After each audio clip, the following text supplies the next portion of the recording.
Sei que falar sobre família não é simples. Neste plano caído, nós temos várias configurações. Nós temos diversas dificuldades. Nós temos um coração que muitas das vezes revela dores quando a família, ela não é uma família completa. Ela é uma família que infelizmente tem dificuldades e lutas. Mas a certeza que temos que ter em nosso coração é, independente das circunstâncias, nós temos um Deus que sustenta o lar, um Deus que cuida dos filhos, um Deus que direciona a casa. Então, enxergar essa realidade pelas Escrituras nos faz viver neste plano de uma maneira mais esperançosa. Então, é sobre isso que nós vamos tratar olhando para esse texto. Um fato que temos em mente, como crentes em Cristo Jesus, é que o casamento é criação de Deus. E de fato, por ser criação de Deus, nós temos objetivos, propostos, desenhados por Ele mesmo. Mas nós também sabemos que essa é uma das instituições mais atacadas em nosso meio. E isso porque eu entendo que a família é atacada pelo menos por dois fatores. O primeiro deles, porque a percepção e a condução passa sempre por experiências observadas dentro do lar. Das vezes, a nossa justificativa para os erros é: eu sou assim porque eu puxei meu pai. Eu sou assim porque eu puxei a minha mãe. Eu sou assim porque eu aprendi a ser assim com os meus pais. E às vezes nós usamos isso para dizer que não mudamos porque nós já somos assim, a nossa personalidade transcende essa realidade de mudança. Esse é o primeiro problema. E o segundo problema é que o mundo e as suas filosofias estabelecem padrões culturais que influenciam o nosso pensamento sobre essa matéria. Nós tínhamos as novelas conduzindo os lares. Hoje nós temos os YouTubers, os influenciadores do Instagram, conduzindo a nossa personalidade, as características que deveríamos ter como servos em Cristo Jesus. Então, eu entendo que essas duas problemáticas são realidades dentro da desconstrução daquilo que chamamos de família. Por isso, o casamento, muitas das vezes, ele deixa de ser conduzido a Cristo e ele passa a ser conduzido pelo nosso desejo egoísta, pela nossa centralidade do eu. O casamento diante de Deus e seus ensinos precisa passar por algo transformador, que nós chamamos de conversão. Conversão. Porque a conversão, queridos, é uma mudança de disposição. Antes de Cristo, nós éramos um. Em Cristo, agora somos outros. Fato é que ao lermos aqui Colossenses capítulo 3, nós vimos que o apóstolo Paulo ensina a dinâmica do despojar e do revestir, antes de falar sobre família, para dizer que agora que estamos em Cristo, devemos pensar e buscar as coisas do alto, não nas que são daqui da terra. E diante dessa realidade, então, você precisa fazer algo, porque você já tem Cristo no seu coração, morrer a velha natureza. E ele descreve várias características que talvez você possui, mas que são obras da carne e não frutos do Espírito. E ele então contrapõe, trazendo a realidade do fruto do Espírito, dizendo: revesti-vos, pois, como eleitos de Deus, santos e amados, de ternos afetos, de misericórdia, de bondade, de fidelidade, de mansidão, de domínio próprio. Ele descreve as características desse novo viver que agora passamos a ter em Cristo Jesus. Tem um pastor inglês, um puritano, chamado Richard Baxter, que ele vai dizer o seguinte: O principal requisito para o correto governo das famílias é a aptidão dos governantes e dos governados para tal tarefa. Essa aptidão tem a ver com a sua vida relacional com Cristo. Se pessoas inaptas para as suas relações se constituíram em uma família, o seu primeiro dever é o de se arrependerem do seu pecado e imprudência precedentes e prontamente voltarem-se para Deus, buscando tal aptidão que é essencial para o correto cumprimento dos deveres de suas respectivas posições. O que ele quer dizer? Ele quer dizer que o correto funcionamento familiar passa pela conversão e a mudança de coração. E quando a conversão chega, toda a nossa faculdade volitiva, pensamentos, afeições e ações são agora confrontados para uma mudança de realidade.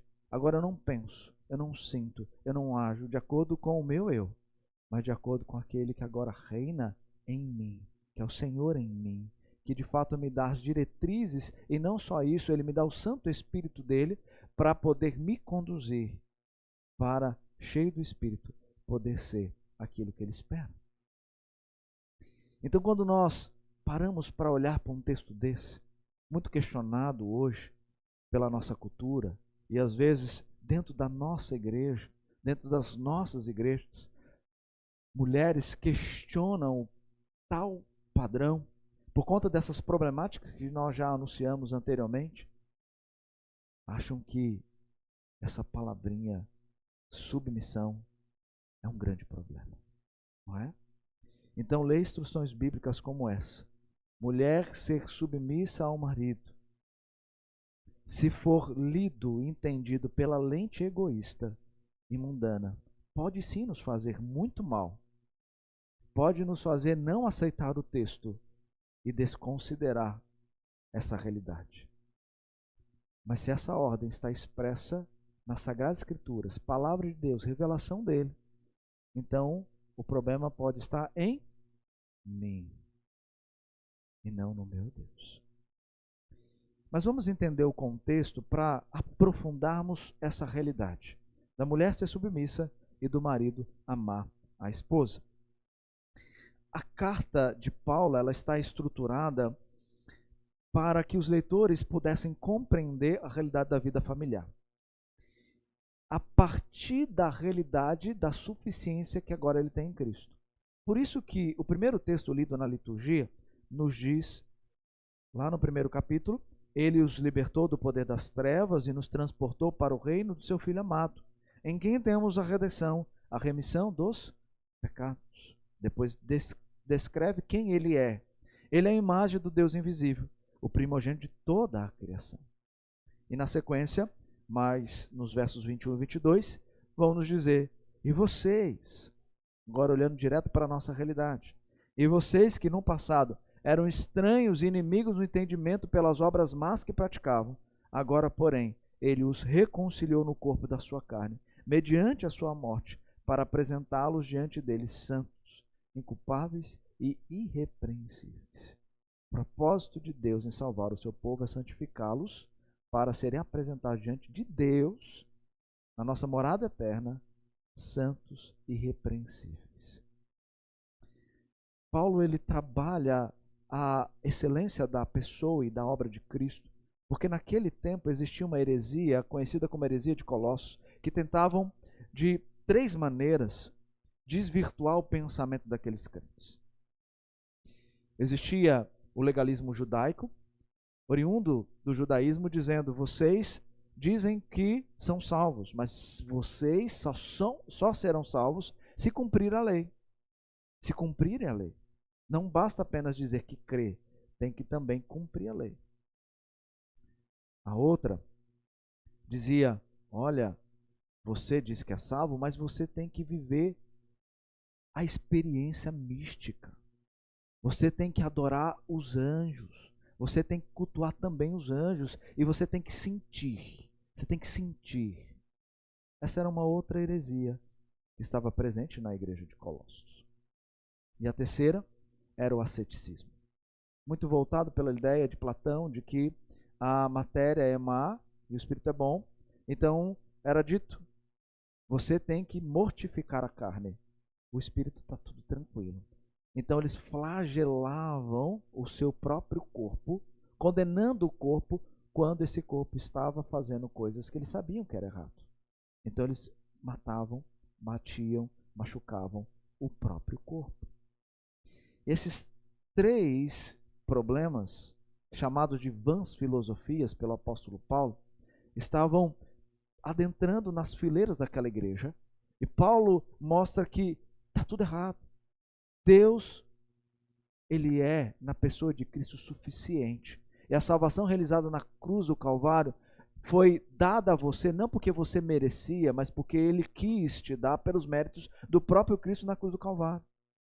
E diante disso, você recebe a bênção e o presente da salvação. Logo, não é o que você faz, mas é o que você é. Porque agora você faz por aquilo que você é nessa nova vida em Cristo.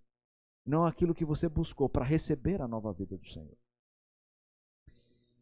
Portanto, diante dessa realidade, Paulo começa a trazer e a lapidar princípios básicos do modo de vida daqueles crentes. E por isso ele olha para a família, pois a família precisa estar centrada naquele que é o Senhor da vida.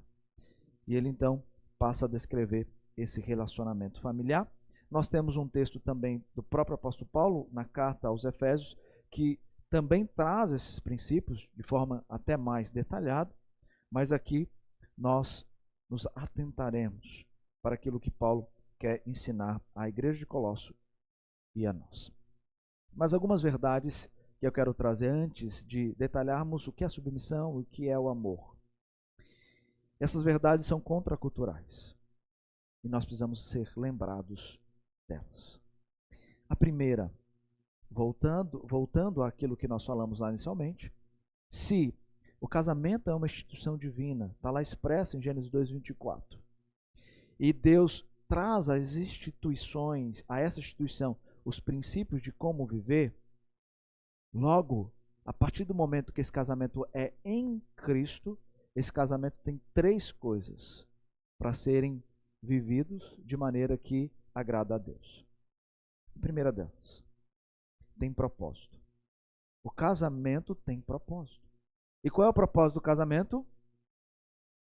A felicidade de um e do outro. Isso é resultado. O propósito é a glória de Deus. Qual o fim principal do homem? Glorificar a Deus e alegrar-se nele para sempre. O segundo é que ele não só dá o propósito, mas como ele dá o modelo. Quem é o modelo do casamento? Jesus. Aquele que é considerado nas Sagradas Escrituras como um noivo que se relaciona com a sua noiva, que somos nós, a sua igreja. Propósito, modelo e poder. A partir do momento que nós somos um no Senhor, nós recebemos poder. E qual o poder que recebemos? É o poder da habitação do Espírito Santo de Deus. Então, o poder aqui é o Espírito Santo. Então, nós temos propósito, glória, nós temos o modelo, Cristo, e nós temos poder, o Espírito Santo. Então, não adianta você dizer, mas eu não consigo me submeter, eu não consigo amar. Se você é crente em Cristo, você não só consegue, como você deve, porque você tem propósito, modelo e poder. Isso já bastaria, né? Já poderíamos terminar o sermão aqui. Mas vamos pensar mais. Diante dessa realidade, eu quero afirmar para você, e isso que é trabalhar contra a cultura, e é o que a Escritura faz por nós. O casamento não é um encontro, presta atenção, vocês que ainda vão se casar, e vocês que já se casaram. O casamento não é um encontro de duas pessoas que têm compatibilidade. Essa história de alma gêmea, da outra metade, isso é cultura, não é escritura. Isso não existe aqui. Entendam isso. Você não está buscando alguém que será a sua metade. Você está buscando alguém para amar a Deus e para glorificar a Deus diante dessas características de glória, modelo e poder. Então, queridos, a vida a dois não depende do nosso olhar humano para dizer é a minha metade, mas depende do meu conhecimento divino para dizer é pecadora, é pecador, mas ambos amamos o mesmo Deus. Tem um autor, Ray Ortlund, ele vai dizer o seguinte: em termos reais, dois eus egoístas começaram a aprender a pensar como um nós unificado, construindo uma nova vida juntos com um total de tudo: uma história, um propósito, uma reputação, uma cama, um sofrimento, um orçamento, uma família e assim por diante. O casamento remove todas as barreiras e as substitui por uma unidade totalmente abrangente. É essa unidade abrangente que diferencia o casamento como casamento.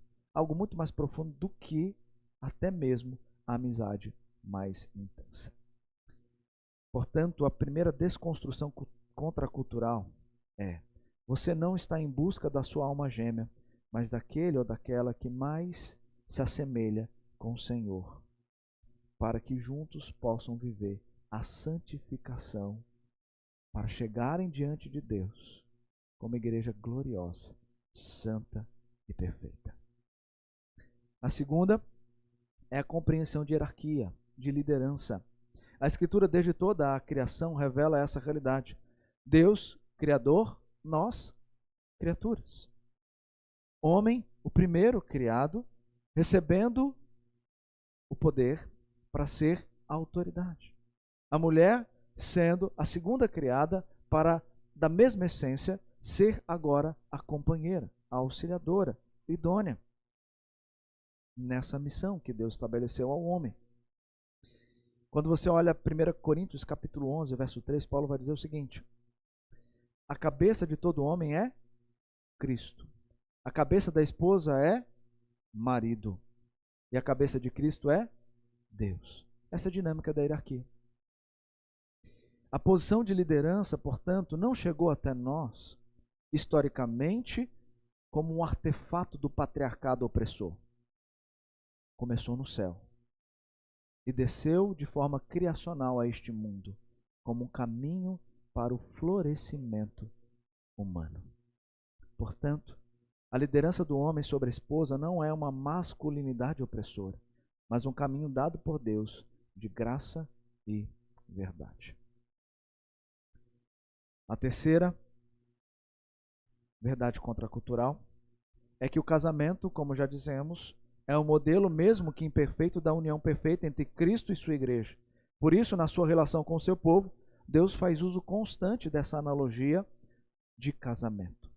O casamento, queridos, é uma revelação divina e somente a Bíblia nos dá a visão do casamento como algo tão transcendente e glorioso.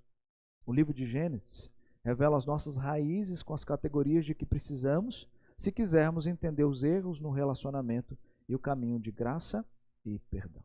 Gênesis 1 e 2 revelam essa instituição e o desenho perfeito para o casamento glorificar a Deus. Mas o capítulo 3, esse capítulo, explica por que nós, que nos casamos com felicidade e esperança, cultivamos tantas frustrações nessa relação, ao passo que a esperança de mudança e retorno aos princípios também são revelados na figura do noivo, que pisaria na cabeça da serpente para nos conceder resgate, conhecimento e realinhamento dos princípios criacionais. Então, em resumo, Gênesis passa a trazer para nós a glória do universo, mas uma glória do universo que tornou-se a maior tragédia do mundo, Gênesis 3. Mas depois revela que é apenas através do maior amor que adentrou ao mundo, que restaurou e pôde restaurar e está restaurando vidas. E esse amor é o amor de Jesus. Portanto, todo casamento deve refletir a realidade futura do casamento do noivo. Cristo, que é o noivo, e a noiva, que somos nós, a sua igreja. Enquanto não acontece, ele está santificando a sua noiva para esse grande dia. Então, até aqui, desconstruindo esses pensamentos contraculturais e trazendo e raliando as verdades bíblicas, eu posso afirmar para você, da autoridade bíblica que Deus nos dá, que todo casamento, independente do estágio que ele esteja, todo casamento tem solução quando Deus se torna o centro e as relações passam a viver o propósito, o modelo e o poder concedidos na salvação. Agora nós podemos olhar para o texto e compreender por que a mulher ela expressa a ordem de ser submissa. Esposas, sede submissas. Nós podemos aqui observar Paulo, que muitos o acusam como aquele que é contra as mulheres, quando diz mulher tem que ficar calada no culto, ou porque ele fala para a mulher ser submissa, e o marido ele traz facilidade. O marido é só amar. A mulher não, a mulher tem que se submeter. Mas o que Paulo fala aqui, ao começar com a mulher e não com o homem, é justamente demonstrar para aquela época, contexto oriental, que a mulher não era contada entre os homens, que a mulher era desprezada, que para Deus ela é importante, por isso ele quer começar a falar com ela, para depois falar com o marido. Mulheres, sede submissas. Mas essa palavrinha que teve o seu sentido desgastado durante as eras e culturalmente tornou-se vazia do sentido bíblico, ela causa coceira no nosso ouvido. Não é verdade? Esse verbo submeter-se, lá no original, no grego, significa arrumar-se embaixo ou conforme sua posição. Era usado no contexto militar para expressar a atitude do subordinado ao seu superior hierárquico. E é o mesmo verbo que a Escritura usa para a relação entre servos e senhores, tanto aqui como lá em Tito e também em 1 Pedro, quando fala sobre a realidade familiar. Essa submissão é uma submissão voluntária e não subserviente, porque é diante de pessoas da mesma essência criacional, mas com funções diferentes nos parâmetros estabelecidos pelo Criador, que nós passamos a constituir família. E nós não podemos ler um texto sem o seu contexto. Como já vimos, primeiro fala sobre a realidade de Deus através da pessoa de Cristo que realiza a conversão. Para então a gente entender o que é a submissão, olhando para aquele que se submeteu ao Pai, Jesus Cristo. E também, se nós olharmos o verso 18, nós temos que olhar o verso que antecede a ele. O 18 só existe porque tem o 17, não é verdade? O que diz o 17? O que diz o verso 17? O verso 17 vai dizer: e tudo o que fizerem, seja em palavra, seja em ação, façam em nome do Senhor Jesus, dando por ele graças a Deus Pai. Aí depois ele diz: mulheres, sede submissas. Mas submissão parte por esse entendimento de conversão. Quando nós olhamos em Efésios, Paulo vai dizer que as esposas devem ser submissas no Senhor. E aqui ele diz como convém no Senhor. O que ele quer dizer é que a esposa deve submeter-se ao seu marido da mesma maneira que todos nós nos submetemos ao Senhor Jesus Cristo. Essa submissão, ela é expressa não por um sentimento que nos conduz a um fim, mas por um senso de obediência implantado em nosso coração no novo nascimento em Cristo. Portanto, a submissão da esposa ao marido não é igual à submissão a Cristo, mas por causa de Cristo. Logo, ela é a expressão desse relacionamento, que primeiro acontece entre a esposa e Cristo, para depois acontecer entre a esposa e o marido. E nós temos uma ilustração viva do próprio Cristo sobre o que é submeter. Não temos? Quando você abre Filipenses capítulo 2, nós temos lá a descrição que Paulo traz para os crentes da igreja de Filipos para dizer o seguinte: vocês têm que se considerar os outros superiores a si mesmos. Não diz isso lá? Vocês têm que considerar os outros superiores a si mesmos. Isso é humildade. E sabe qual é o exemplo de humildade? O exemplo de humildade ele começa a descrever. É aquele que, subsistindo em forma de Deus, não julgou ser usurpação ser igual a Deus, antes se esvaziou, assumindo a forma de servo. E se tornou obediente até a morte e morte de cruz. E depois o próprio Deus colocou-o com o nome acima de todos os nomes, o qual todo joelho se dobrará. Então o modelo é Cristo. E Cristo, ele desceu dos céus para viver a realidade humana, para ser o nosso substituto e para dizer: é difícil, mas não é impossível. É complicado, mas é necessário. Não é cultural, mas é bíblico. Por isso você tem que fazer. Não para agradar homens, mas para agradar a Ele. Por isso, Ele revela que nós temos que aprender a submissão. Mas deixa eu trazer tranquilidade também, além do que já falamos, para o coração das mulheres. Porque às vezes é questionado agora, mas e o marido? É qualquer tipo de submissão a ele, né? E o marido? Então, deixa-me enfatizar 4 coisas que submissão não é. Vai ajudar um pouquinho a libertar esse mau entendimento. Primeiro, o marido é pecador tanto quanto você. Não é infalível. Tem um autor, no seu livro Quando Dois Pecadores Dizem Sim, que ele vai trazer uma frase de um puritano, Thomas Watson, que eu gosto bastante. E até indico àqueles que fazem aconselhamento comigo para fazerem um quadrinho dessa frase. E deixar lá na sala de casa para você sempre olhar e lembrar dessa verdade. Ele diz o seguinte: se o pecado não for amargo, Cristo não será doce. Enquanto o pecado não for amargo, Cristo não será doce. Ele começa assim o seu livro. E ele termina o livro dizendo, a olhar para a família: enquanto o pecado não for amargo, o casamento não será doce. O seu marido, ele é tão pecador quanto você. Ele não é infalível. Ele precisa também da graça de Jesus Cristo. A segunda é que a submissão não é inferioridade. Ou seja, a esposa não é inferior ao marido ao cumprir com esse ato de obediência. Porque assim como o homem foi feito à imagem e semelhança de Deus, a mulher também foi.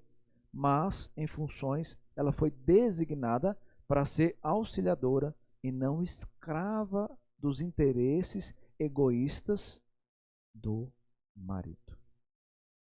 Porque, aos olhos de Deus, ela é coigual com o homem. Gálatas 3:28. Ou seja, ela não vai se submeter aos desejos egoístas do marido. Mas ela vai ajudar o marido a compreender que quem deve reinar o coração dele não é o eu, mas é o Senhor Deus. Terceiro, a submissão não é uma obediência incondicional. A Jesus é absolutamente exclusiva e incondicional. Mas um pecador sujeito às mazelas dos desejos pecaminosos, não. Por exemplo, se a submissão da esposa ao marido implicar sua insubmissão a Cristo, somente nessa situação ela precisa desobedecer ao marido para obedecer ao Senhor. Somente nessa situação. E quarto, a submissão não é obediência sem fala. A esposa deve dialogar e expressar sua opinião no lar. Colocar a sua visão do lar, do ensino.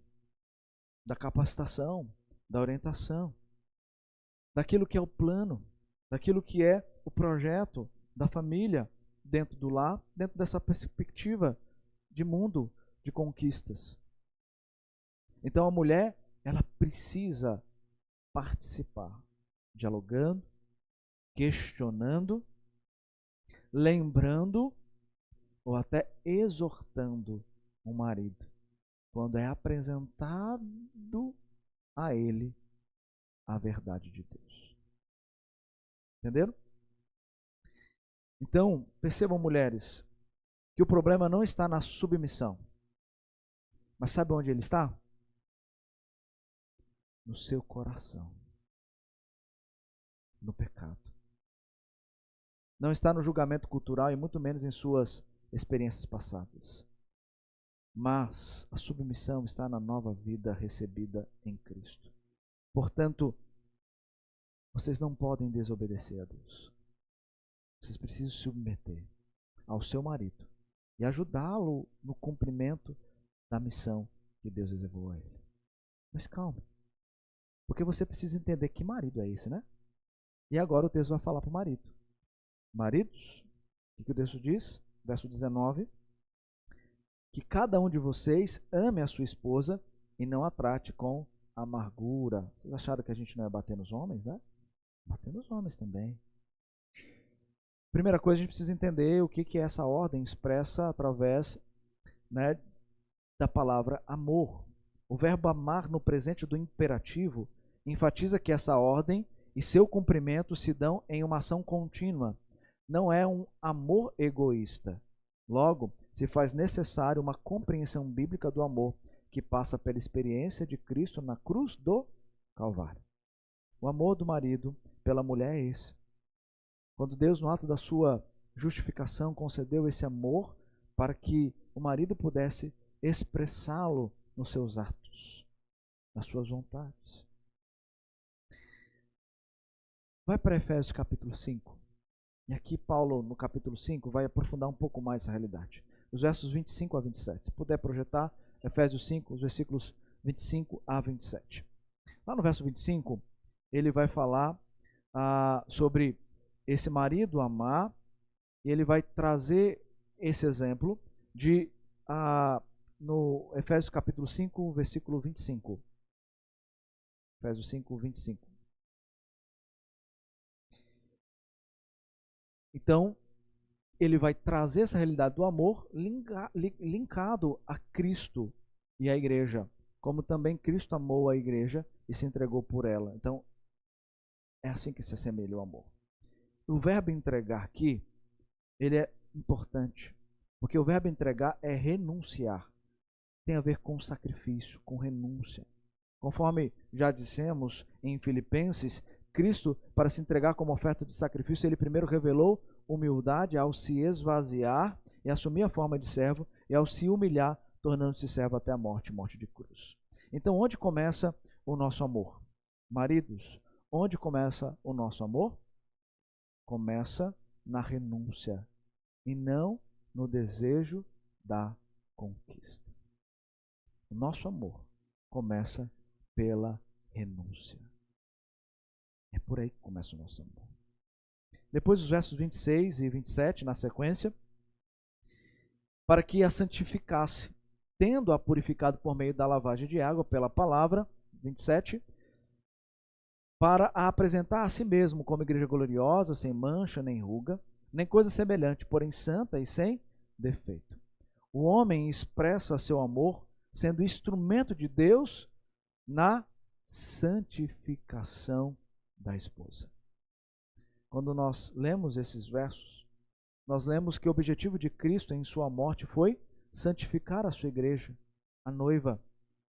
O cabeça da igreja, o noivo, se entrega por sua noiva em uma cruz para santificá-la, a fim de apresentá-la a si mesmo, lá na segunda vinda de Cristo, pura e sem defeito. Semelhantemente, Deus coloca o marido como cabeça e o responsável pelo pastoreio e pureza da sua esposa, ou seja, os maridos devem expressar seu amor pela esposa como líderes espirituais, orientando e ajudando a esposa a crescer espiritualmente. Esse é o amor. Mas Paulo agora, em Colossenses capítulo 3, pode voltar lá, Colossenses capítulo 3, verso 19, ele vai trazer algo que vai se opor a esse amor. O que se opõe a esse amor, ele diz, no verso 19, o que opõe ao amor? A amargura. E não a trate com amargura. O que é amargura, queridos? Amargura é resultado de uma reação inadequada diante de uma mágoa. Hebreus vai falar sobre isso. Hebreus 12:15 nos diz: cuidem para que ninguém fique afastado da graça de Deus e que nenhuma raiz de amargura brotando cause perturbação e por meio dela muitos sejam contaminados.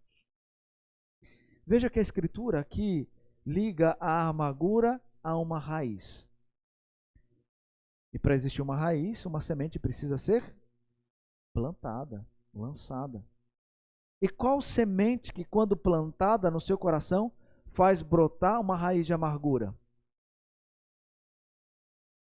Mágoa. A mágoa.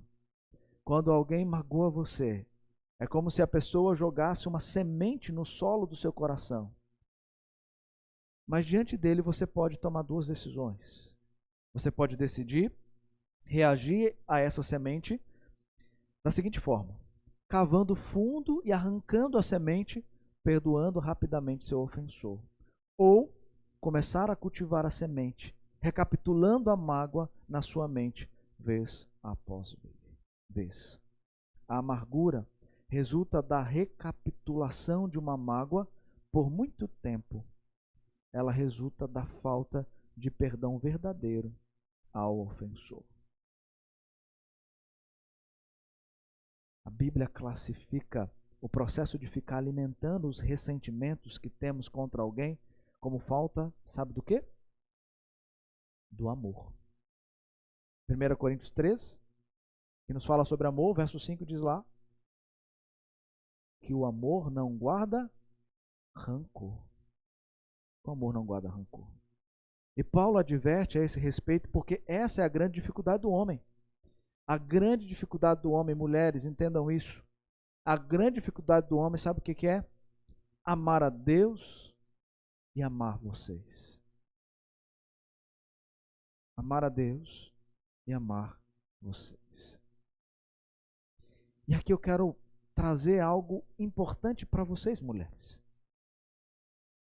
Quando você abre a sua Bíblia em Tito, capítulo 2, versos 4 e 5, você vai ver que ali está dizendo que as mulheres idosas, as mais velhas, as mais sábias, precisam ensinar as mais jovens e ser mestres dessas mais jovens. E o que essas mulheres vão ensinar as mais jovens a fazerem? Vão ensiná-las a amarem os seus maridos. E aí, se eu pego agora o texto de 1 Pedro, capítulo 3, verso 1, você tem lá a orientação da mulher se submeter ao seu marido, mas ali está descrito e falando de uma realidade de um marido descrente. E diz ali que as mulheres devem, pelo seu procedimento e bom testemunho, se submeter ao marido para ganhá-lo, sem fala, mas por conduta. Ou seja, o ato de submissão é feito porque existe amor. Então, quando Paulo fala para o homem amar, ele está trazendo uma profundidade e desconstruindo uma realidade existente naquela época e para nós hoje. Mas ele não tira o amor da cena da mulher, porque a mulher só se submete a Deus porque ela ama. Qual é o resumo dos mandamentos? Amar a Deus acima de todas as coisas, para depois amar o próximo. Ou seja, ela só consegue se submeter porque ela ama primeiramente a Deus. E ela consegue realizar tal ato. E o marido, ele só consegue amar porque ele vai se submeter. As duas coisas estão interligadas, não separadas, elas caminham juntas. Então, Paulo só está trazendo um conceito que precisava ser lembrado e tratado para eles e para nós. Mas a mulher que submete, ela ama. E o marido que ama, ele submete. Porque a relação deles primeiro começa no Senhor. No Senhor. Então, eu quero dizer para vocês, mulheres, que vocês têm mais facilidade de compreender o amor vertical e horizontal do que o homem. Porque o homem é aquele, por ser líder, que quer governar tudo. E ele deixa o ego dele na frente de todas as coisas, não é verdade? E aí ele fala que ama Deus, mas na prática ele não mostra esse amor para com a esposa. E às vezes ele quer assim, no meu lar, nós temos que viver o meu projeto. Não é o projeto da esposa, não é o projeto dos filhos. É o meu projeto, eles têm que vir comigo. Está errado isso. O projeto é da família. A família vai se adaptar a esse projeto e compreendendo que essa pode ser a realidade vivencial da família, então vão todos ser direcionados para esse fim. Então, mulheres, vocês, pela submissão, vão ensinar ao homem o que é amar a Deus, submetendo a Ele e submetendo a vocês. Entendeu? A função de vocês é uma função gloriosa. Porque vocês vão ajudar os seus maridos a compreender o verdadeiro amor de Cristo. Por isso que Paulo fala para as mulheres, sejam submissas. E para o homem, amem. Porque a submissão era difícil para as mulheres, o amor não. E para os homens era difícil a submissão, mas o amor... era difícil o amor, mas a submissão não. Então, ele vai trabalhar essas questões para ajudar a compreender. E por isso que ele aqui em Colossenses fala da amargura. E qual é a solução para essa amargura? Aqui o texto já nos diz, nos versos 12 e 15 do capítulo 3, portanto, como eleitos de Deus, santos e amados, revistam-se de profunda compaixão, de bondade, de humildade, de mansidão, de paciência, suportem-se uns aos outros e perdoem-se mutuamente. Caso alguém tenha motivo de queixa contra outra pessoa, assim como o Senhor perdoou vocês, perdoe também uns aos outros. Acima de tudo isso, porém, esteja o amor, que é o vínculo da perfeição. E que a paz de Cristo seja o árbitro no coração de vocês, pois foi para essa paz que vocês foram chamados em um só corpo. E sejam agradecidos. O perdão, queridos, é o caminho para tratar a amargura. Homens, aprendam isso. O perdão não é um sentimento.